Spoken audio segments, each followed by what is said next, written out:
Leap Castle, a structure that spans centuries, is said to echo tales of terror, murder, and the supernatural.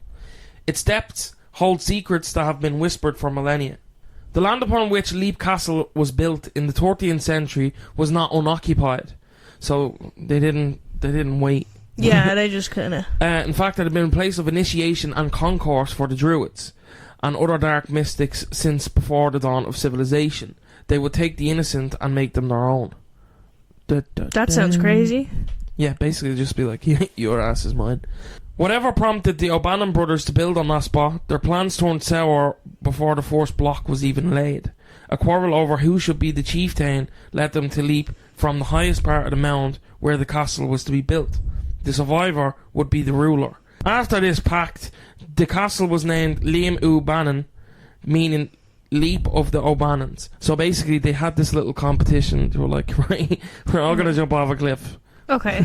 We're all going to jump off the side of this mound, and whoever wins, whoever is the healthiest is whoever is the best off afterwards. Yeah, whoever survives would win.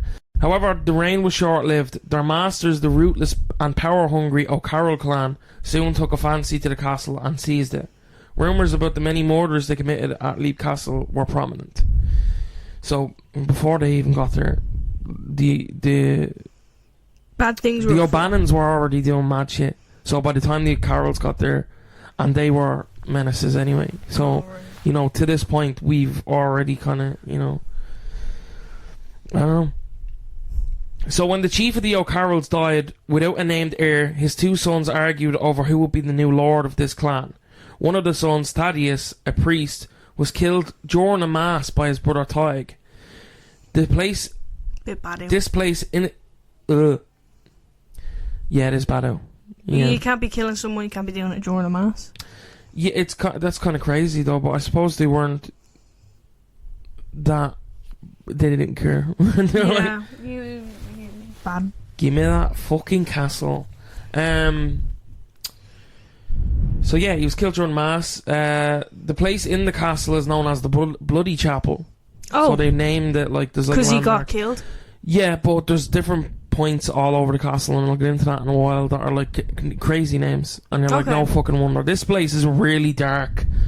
Do you think they're crazy because of the names, or they named it because it was crazy? No, the names and the shit that went down were crazy. Like, it's named because of what crazy shit went down. As time passed and the bloodthirsty reputation of the O'Carroll clan grew, their depredations weren't served to their enemies alone. The McMahons were invited to a feast to celebrate their victory over a mutual enemy of the clans, but instead of gold, they received poison. So, you know, dickheads. Not every, you know... there's an infamous Red Lady who was another victim of the O'Carroll clan. Basically, the O'Carrolls were just being dickheads. Yeah. She was captured and raped, trigger warning, captured and raped by members of the clan before ending her own life by murdering their offspring as a result of her abuse. Now, that story changes from story to story, and we'll get into that down the line. So the reign of the O'Carrolls finally came to an end in the 17th century when one of the ladies of the clan fell in love with a prisoner in their dungeons. Captain Darby, the wild captain, she would bring him morsels and eventually helped him escape. Intending to elope, however, when they reached the stairs leading out, they encountered the lady's brother, leading to a sword fight that the O'Carroll man lost. That's badass. Yeah. That's kind of badass. Sounds cool. To be like, yeah, motherfucker, I'm in prison. He's like, oh, draw your sword. Get shanked. This was his idea too. It was his idea to draw the sword and then he died by it. Yeah. You know what they say? Do you? Live by the sword, die by the sword? Yeah, I didn't know where I was going with that, and I was like, wait a minute. So with this, she became the sole heir to the house. So, because he was dead, she was like married to him, like, so she was the heir. And they hadn't had kids at this point. With this, she became the sole heir to the house, and the Darbys settled in, cleaning up the castle and renovating the aging buildings. However, this was no fairy tale ending. Captain Darby was himself in prison for treason not long after. He had buried his battle spoils all over the castle following this, but he was so long in the dungeons of Dublin that he lost his mind. Upon his release, he spent the rest of his days wandering the hall, searching for lost treasure, and there he still wanders. That's kind of crazy. That's kind of sad too. Yeah. Like, he just buried his shit all over the house and then went insane and was like, damn. Where did I leave that watch? His treasure's actually just like a mug. His this is just like, you know when you clean your bedroom? Yeah. And you find shit, and you're just sitting there, you're like, oh my, I didn't know I had all this. I never knew I had a clue. Treasure. That's kind of tragic, though. So by the 19th century, the Darbys were in decline. The last scion of their house, Jonathan Charles Darby, married Mildred Dill. That's crazy, because I thought that was crazy because it's Dill, like my name. Because I'm Dill.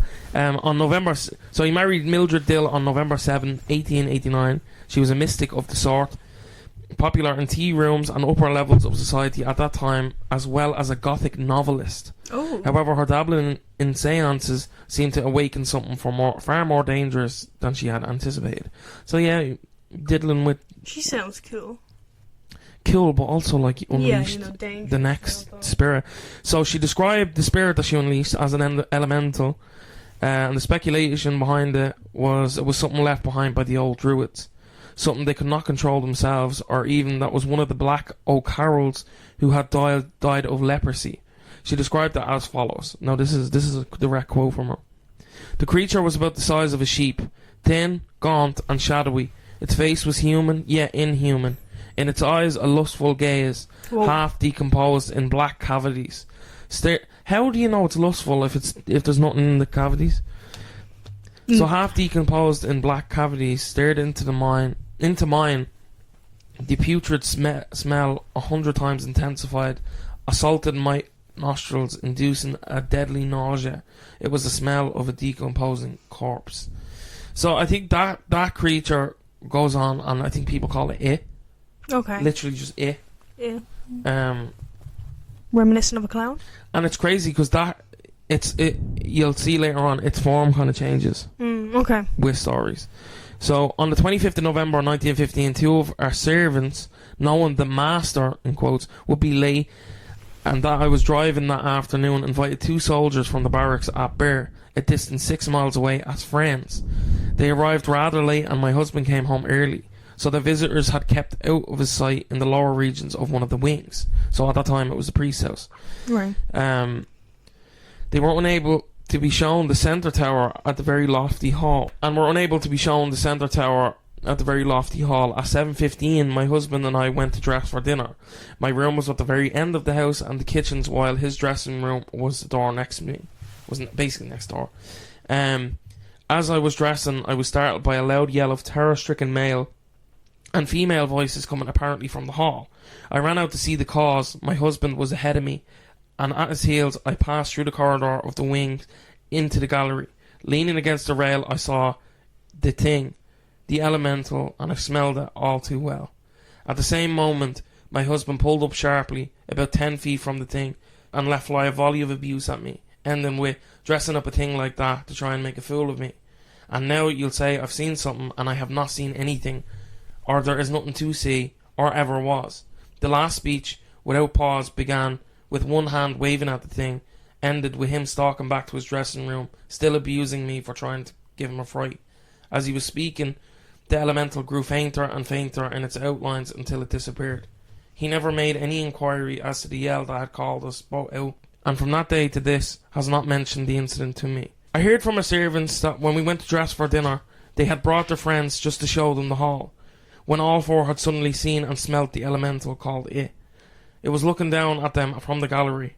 They all had got such a turn, they couldn't help letting out a bawl, and then fled to the servants' quarters, where all four were very sick. So this thing like made them sick from just its presence. Yeah. The next day the maids fled the place, never to return. So they got like very sick and were like terrified. They like fled the place with the soldiers. So soldiers have already seen shit in this era, I'm sure. This was at the time of the War of Irish Independence. So when her husband took to firing shots out of the windows, they were receiving deathly threats regularly.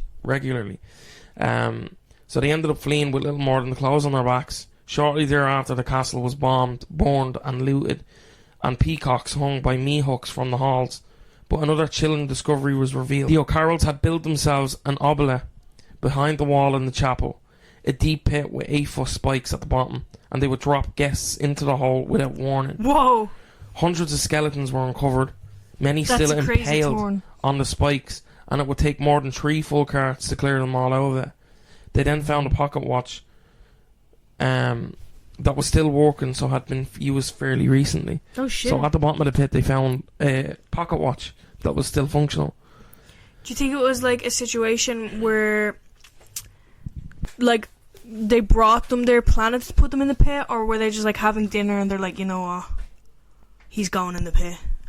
He's being a rude house guest. I think it was probably a mix of both. I think they intended to, because with the McMahons, they just poisoned them. Just like, come on over. Yeah, I think they always intended it. I think they may have invited. Like before or after dinner, like would they save on money by like putting them in the pit before dinner? No, they'd probably like make them comfortable. I think that's the most spiteful thing you could do, is make them think, okay, they're feeding us at least, and then do it. I think people wouldn't be like, oh yeah. They gave him a last meal before we eat. What's this hole in the ground? What's this? Why don't you have a look at that hole? But like, this is reminding me of. I don't know if it. There's a chap in America. He's like one of the 4 serial killers, they reckon. I can't remember his name, but he made like a mansion of like horrors. Like it was so big that like they couldn't really properly navigate it. He made like little furnace rooms and stuff, and trapdoors and places where like guests would be like left to starve and no one had heard them. Like he built it all himself. But that's what that reminds me of, because they built it like solely for torturing people. And we'll get into it more. The O'Carrolls were up to all. Like, do you think like there's a house guest there like, we're gonna kill this guy, but then he was just like so nice, he like brought a Toblerone? Yeah, probably. They were just like, no, they took the Toblerone. Present. They were like, this is going to be real tragic. He was like, wow, this food is incredible. You made this. She's like, yeah.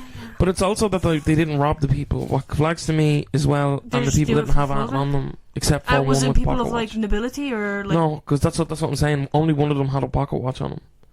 So my thing is, the O'Carrolls were quite a long time ago. So part of me is thinking the family that was living there are like, oh, we didn't know about that. Did they know about it? And because the skeleton with a pocket watch. Yeah. Did someone fall in, or were they like, oh, maybe perfect hole hole for perfect.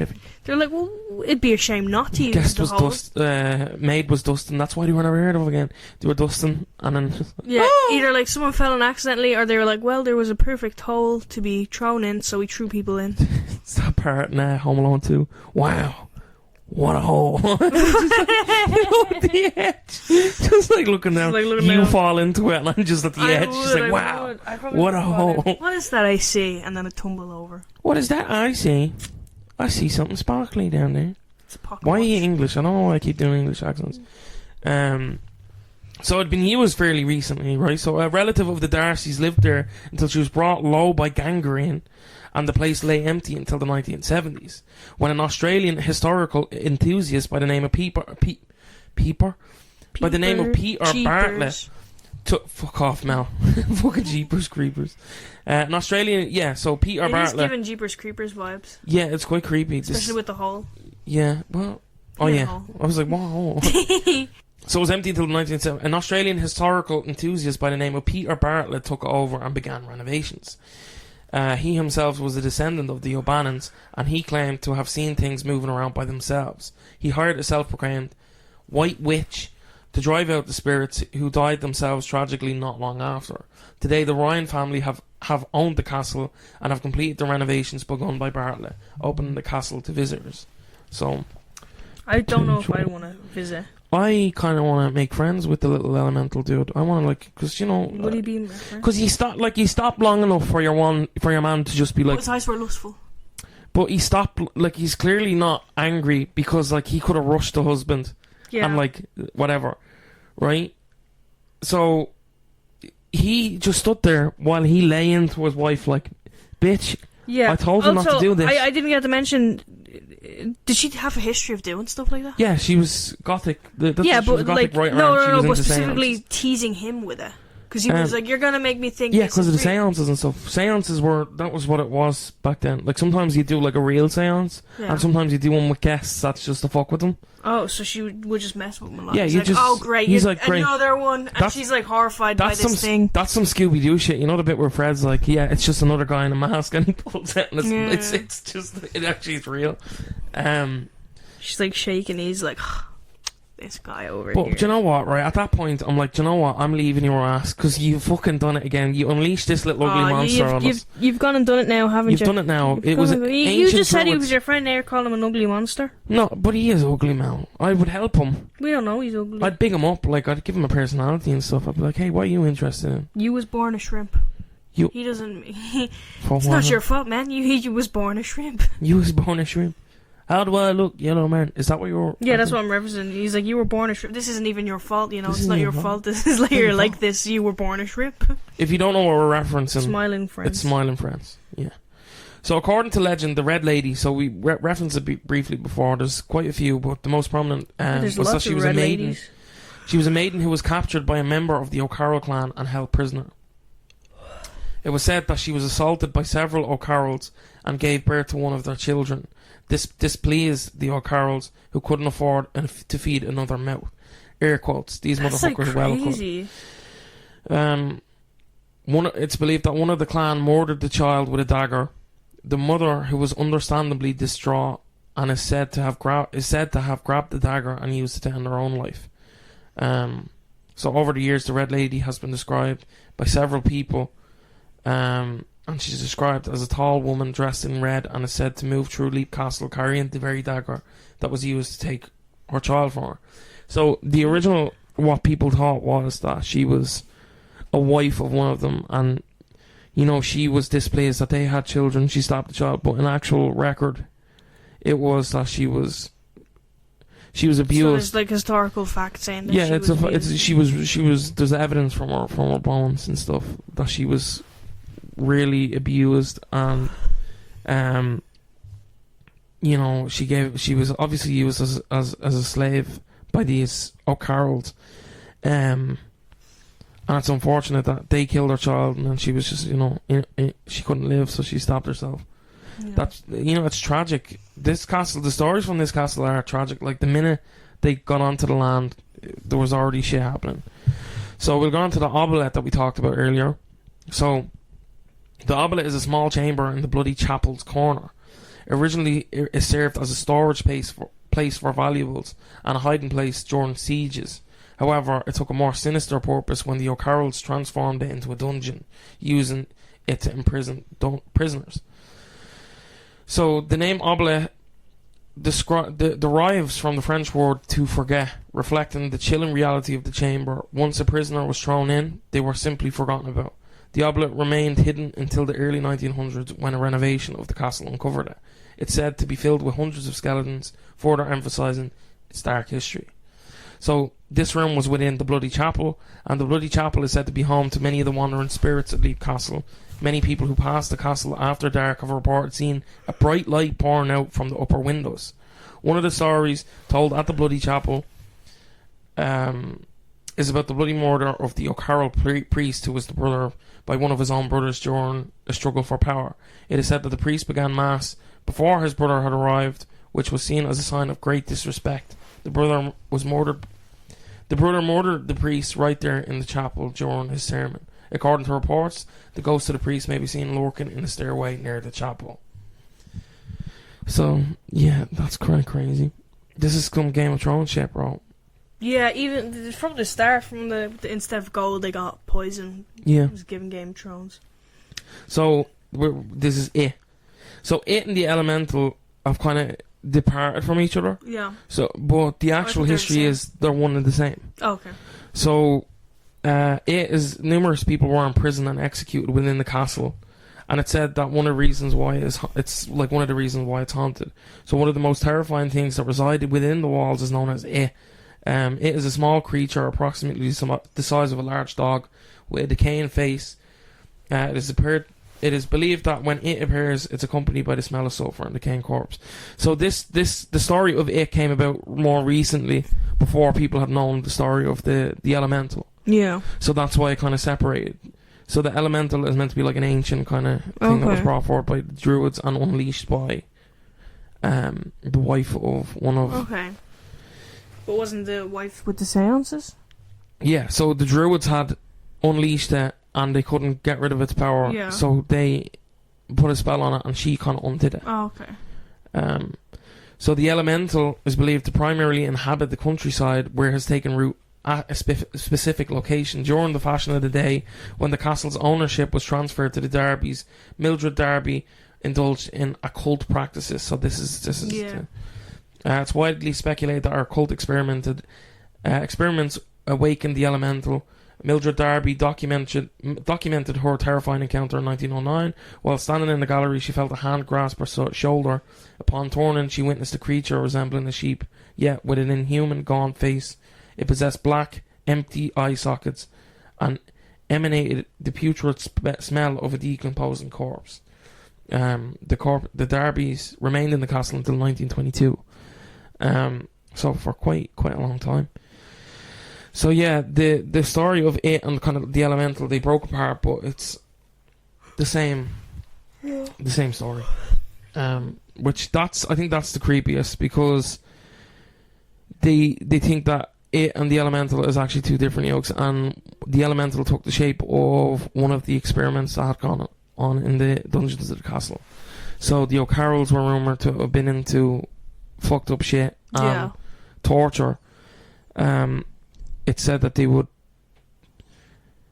kind of, while people were alive, they would, is it vivisect? When you're alive, they would vivisect victims, and they would graft animal parts onto slaves and other kind of lowly things, and that's where they think the it character comes from, which is it's very tragic, and it's very kind of dark and disturbing. Yeah, they weren't good people, and it wasn't a state of, oh yeah, that was the time, that was the brutality. They went above and beyond to be evil. That was crazy.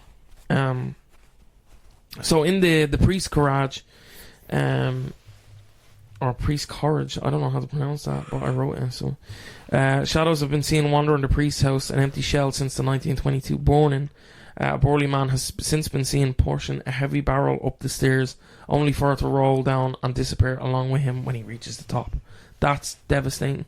Yeah, that's like the Greek myth. Yeah, I can't remember his name. He's just constantly just an uphill battle. The guy who rolls the boulder up the hill. So while Mel gets the name of that, we'll move on to the murder hole. So if you didn't think the place was crazy, they have a hole. Sisyphus? What? Sisyphus? Yeah, Sisyphus, isn't it? Sisyphus, yeah. People know. We didn't, He just pushes a boulder uphill as punishment, and he can never get it up the hill. Yeah. Which is a lot like, because the minute he kind of appears, he's just rolling. So the murder hole, as I said, the place isn't crazy enough. They have a hole designated for murder. The murder hole room is a murder hole room. That's what I wrote. There is also the murder hole room, called the murder hole room. There is a bloodstain still on the floor of this room, and is said to be that of a man who was stabbed to death by his brother. The brothers quarrelled for ownership of the castle at the time, so they believe that was one of the bloodstain left there from one of the O'Carroll brothers. So all the brothers basically killed each other. In the end, they all ended up killing each other, and I think they all ended up dying, with the last brother dying in the sword fight with the captain. But I think the fella who died in none of their names is really documented, which I think, fuck them guys, they shouldn't be remembered, other than for the atrocities they committed. But the last brother to die had stabbed his brother to death in their murder hole, where again they would take in the murder hole victims. They would basically take slaves and stuff like that, and they would give them a weapon, and they'd fight them in the pit, kind of gladiator style. But most of the time, these slaves, I say, or as they would say, were guests, would be a lot of the time emaciated prisoners who they'd kind of had already been injured and had been beaten, and they're just not even given a fair chance. No. So the last one we move on to is the little girl spectres. This one is quite rough. So 2 young girls, Emily and Charlotte, have been spotted and heard playing in Leap Castle. Visitors often catch a glimpse of them in the hall playing and running up and down the stairs. Emily tragically passed away at the age of 11 when she fell from the battlements within outside the castle. Many people have witnessed her ghostly descent from the castle, disappearing before she could hit the ground. Charlotte's ghost is seen dragging Emily's deformed legs, like seeing she drags her legs behind her, so she drags the body away.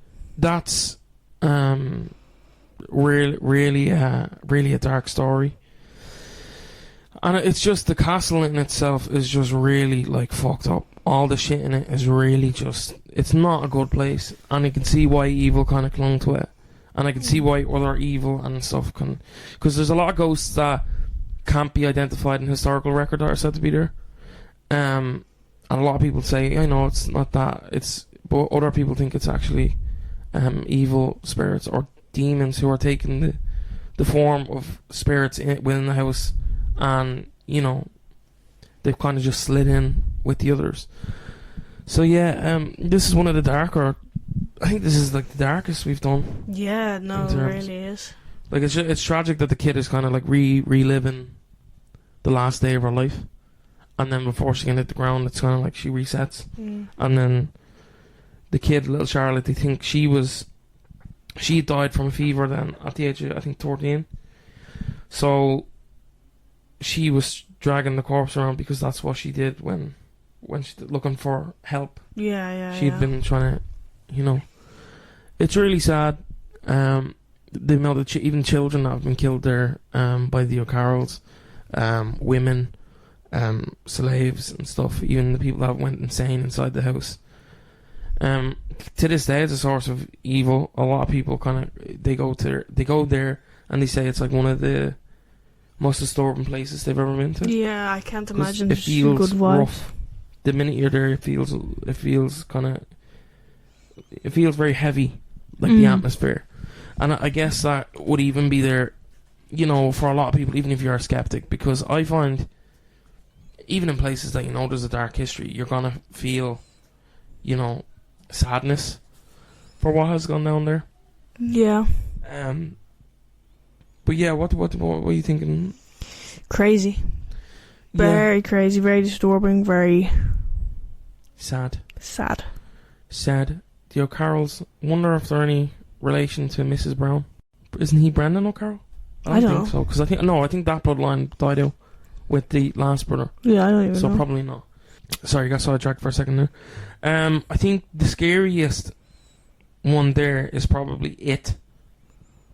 And it does resemble a lot of the story of it, and I think Stephen King needs to be slapped in the head and told, we know what you did.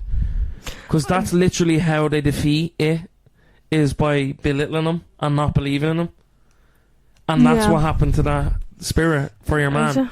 It's because he turned to her and said, you did this, because you've covered this and stuff like that. And I started kind of like, he was like, oh damn, guess I am nothing. Guess I am nothing. And then kind of like, he was like, that's nothing, and he was like, guess I am nothing. Yeah. It'd be crazy if you had a kink for that though. You'd just be like, yeah, say more. Yeah. Yeah, I don't know. So yeah, that's what we have for you for today. There's very little kind of, you could say, more on the topic. There is more in Leap Castle, so we could probably do another episode if people wish for it.